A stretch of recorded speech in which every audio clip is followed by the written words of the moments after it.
Shalom, Bapak Ibu Saudara. Kita teruskan tema kita menjalankan kerajaan sorga di bumi. Dan kita sudah sampai kepada kasus Nimrod saat ini ya. Jadi kita sudah pelajari sebelumnya itu bahwa Adam disuruh memelihara taman, memelihara kerajaan sorga di bumi. Kemudian gagal ya, ada kasus Kain itu dengan Habel atau dengan Set, bahwa bersekutu dengan Tuhan dan prinsip iman merupakan cara untuk kita menjalankan kerajaan sorga di muka bumi ini. Kita sudah belajar juga tentang Nuh, dan sekarang kita masuklah ke dalam Nimrod ini. Siapa Nimrod ini? Kita tahu ceritanya Nuh itu ketika mabuk dia dilihat oleh si Ham ini ya. Nuh itu punya 3 anak ya, Sem, Ham, dan Jafet. Nah, Ham ini dia melihat telanjangan Nuh. Kemudian Nuh mengutuk Ham ini ya. Nah, sementara Sem dan Jafet dia pakai kain, dia tutup itu telanjangan ayahnya. Nah, Ham ini punya anak namanya Kusi. Nah, Kus ya. Nah, Kus ini punya anak namanya Nimrod. Jadi ini Nimrod ini cucunya si Ham ini yang terkena kutuknya dari Nuh ini. Nah, Nimrod ini saya bacakan dulu ya, Kejadian pasal 10 ayat yang ke 8 aja ya. Kus memperanakan Nimrod, dialah yang mula-mula sekali orang yang berkuasa di bumi. Nimrod ini ya. Ayat 9, ia seorang pemburu yang gagah perkasa di hadapan Tuhan. Nah, istilah di hadapan ya, istilah Ibrani panim itu banyak orang pikir Nimrod ini seorang yang perkasa di hadapan Tuhan, berarti dia hamba Tuhan. Bukan begitu. Panim itu ada pengertiannya justru tegar menentang. Nah, ILT ini dia mengatakan di bawah di sini bahwa makna lain daripada perkasa atau di hadapan itu, panim itu adalah tegar menentang. Nah, di Jewish Encyclopedic juga dikatakan di sana nama Nimrod itu berarti orang yang mengajak orang lain memberontak kepada Tuhan. Nah, Nimrod ini membangun satu kerajaan namanya Babel. Tujuannya dia mau cari nama ya, tentu dia supaya jangan berserak, semuanya orang ikutin dia ya. Nah, masalahnya Babel yang merupakan kerajaan sejarah itu ya, itu dipakai simbol untuk gereja. Nah, mari kita melihat ya, langsung aja kita lihat itu Wahyu pasal 18 ya. Nah, saudara harus mengerti, kalau membaca kitab Wahyu kita tidak bisa membaca secara harfiah atau letterlek begitu. Karena kitab Wahyu ini ada pewahyuan Yesus Kristus dan gerejanya tentunya, yang disampaikan kepada Rasul Yohanes dengan bahasa simbol. Istilah, lihat kalau saudara selidiki itu Wahyu 1 ayat 1, itu ada istilah Yunani semaino, dari akar kata sema yang artinya simbol. Artinya malaikat itu menyatakan kepada Rasul Yohanes dengan bahasa simbol itu. Nah, saudara lihat di kitab Wahyu ada 3 perempuan. Yang pertama di perempuan di pasal 12. Yang kedua perempuan di pasal 17 dengan 18 itu. Yang ketiga ada perempuan yang namanya mempelai domba. Kita nggak bahas yang ini. Kita mau bahas yang 2 ini. Karena yang 2 ini, perempuan ini, yang satu yang pasal 17 itu diberi simbol Babel dia. Kenapa? Nah, ini pertanyaannya kan. Oke lah, kita lihat dulu ya. Wahyu yang 12 ya, yang 17 dulu, perempuan yang disimbolkan Babel. Perempuan itu selalu simbol gereja ya. Dari kitab Kejadian itu misalnya Adam itu kan dia punya mempelai Hawa namanya. Adam itu surat Paulus itu, surat Roma dibilang Adam itu gambaran dia yang akan datang, gambaran Kristus Yesus Adam itu. Sehingga kalau mempelai Kristus itu ya, Adam ini Hawa, ya Hawa itu ya mempelai Kristus, gereja ya. Jadi Hawa itu simbol gereja. Dari Kejadian itu banyak simbol-simbol gereja perempuan ya. Di kitab Wahyu ini ada 3 perempuan tadi. Yang 2 perempuan ini semuanya simbol gereja. Cuma dia beda. Nah, ini yang kita mau belajarin sekarang, ini bedanya di mana? Kita belajar dulu yang Wahyu yang pasal 17. Perempuan ini disebut perempuan pelacur ya. Nah, mari kita lihat dulu.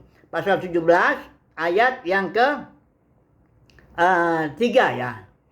Dalam roh aku dibawanya ke padang gurun, dan aku melihat seorang perempuan duduk di atas seekor binatang. Ini bukan perempuan jasmani sedang duduk di atas binatang, bukan. Ini perempuannya simbol, binatangnya juga simbol. Perempuan ini jelas simbol daripada gereja, ya. Tapi kok dia duduk di atas binatang tuh, binatangnya apa?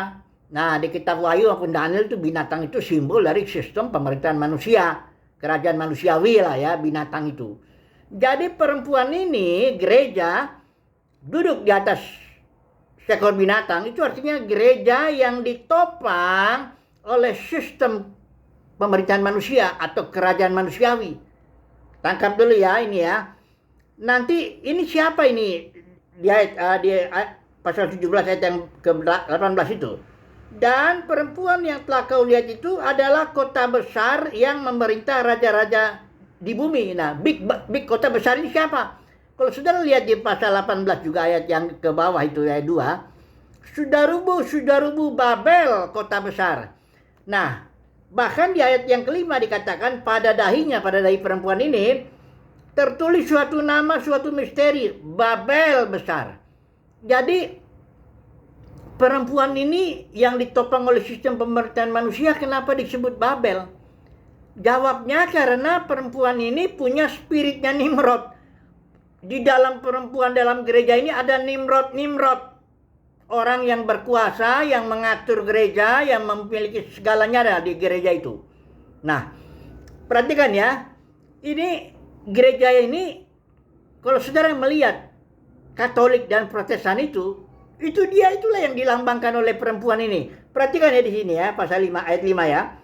Dan pada dahinya tertulis suatu nama, suatu rahasia Babel besar, ibu dari wanita-wanita pelacur. Jadi si Babel ini, gereja Babel ini ada ibunya, ada anak-anaknya. Cirinya apa? Salah satu cirinya tuh dia ditopang oleh pemerintahan manusia, oleh kerajaan manusia, oleh otoritas Nimrod. Nah, kalau Katolik, otoritas Nimrodnya siapa? Ya itulah Paus. Pokoknya kalau udah Paus ngomong tuh udah nggak bisa lagi dibantah ya.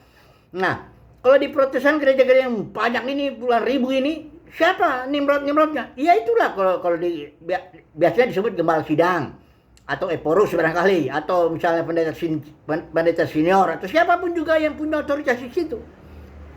Katolik maupun gereja pecahan Protestannya ini, anak-anaknya ini semuanya kerajaan-kerajaan manusia itu, ya.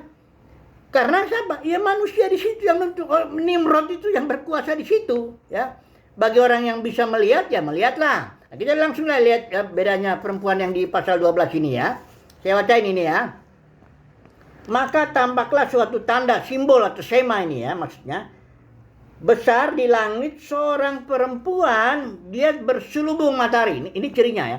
Ini bukan perempuan jasmani karena dia dekat dengan matahari. Nggak mungkin dia perempuan jasmani bisa dekat matahari kalau pasti meleleh kan. Tapi ini perempuan simbol, gereja yang berselubung matahari, dekat dia dengan matahari. Apa ini matahari? Kalau kita lihat Maleakhi pasal 4, itu matahari sejati, itu adalah surya kebenaran, itu adalah Kristus. Jadi ini perempuan dekat sekali dengan Kristus, dia hidup. Kayak Paulus, hidup bagiku, hidup adalah Kristus. Dia ngikutin Kristus kemana saja dia pergi. Oke. Yang berikutnya, bulan di bawah kakinya, di bawah kaki perempuan ini.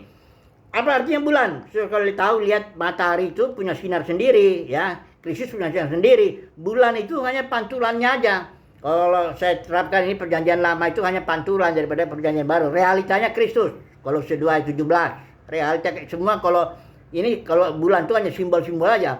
Nah, perempuan ini udah nginjek bulan, artinya dia sudah nggak hidup di alam simbol-simbol, alam ritual, alam liturgi, alam aturan agamawi, ini dan itu. Enggak lagi, dia sudah hidup di dalam realita, yaitu Kristus. Yang adalah dalam batin, itu realitanya. Ini perempuan mengikuti aja Tuhan Yesus kemana saja dia pergi.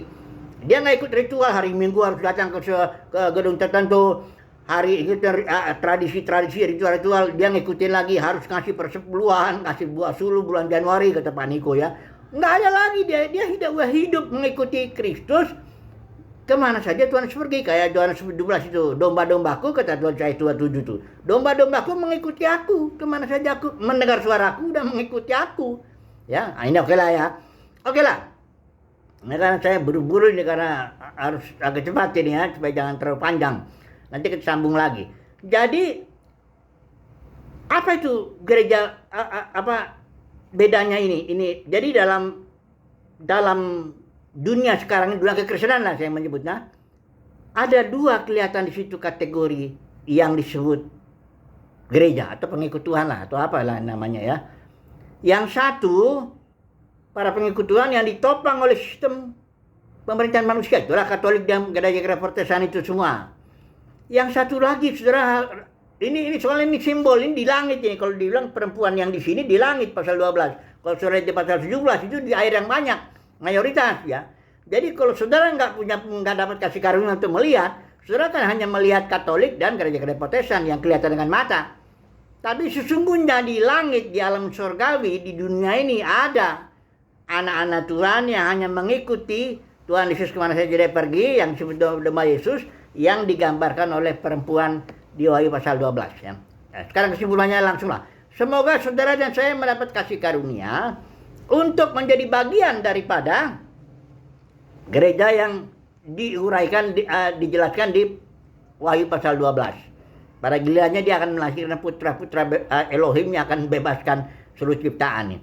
Oke lah, di sini aja dulu. Nanti kita sambung lagi ya renungan kita mengenai menjalankan kerajaan sorga di muka bumi. Jadi perempuan yang Wahyu pasal 12 itulah dia yang menjalankan kerajaan sorga di muka bumi. Sementara yang perempuan yang Katolik dan gereja Protestan itu dia menjalankan kerajaannya sendiri, kerajaan Nimrod ya. Mereka menjalankan kerajaan sendiri, memperluas kerajaan sendiri, kadang-kadang mencaplok juga. Dan juga perang juga itu ya. Dan oke lah, ya. Katolik Protestan itu perang di Jerman 30 tahun, saudaraku ya. Katolik juga bahkan bisa membunuh. Nantilah, oke lah. Cukuplah di situ ya dulu ya. Haleluya. Amin.